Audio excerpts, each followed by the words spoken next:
Microinverters, basically, every single panel has its own inverter, okay? And if one of those microinverters or the panel goes down, the rest of the system still operates.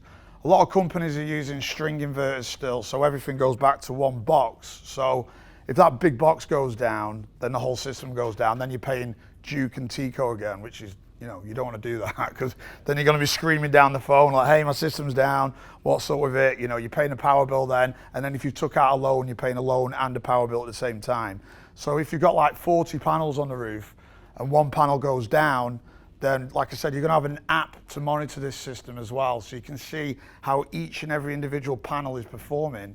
Should that being said, if one does go down, we have like the main portal at the office where we monitor all the systems, and then you're going to have your own login as well for the app, so you can see that panel go down. You're like, hey Ross, or call up the office, you know, panel 16's not operating or something like that.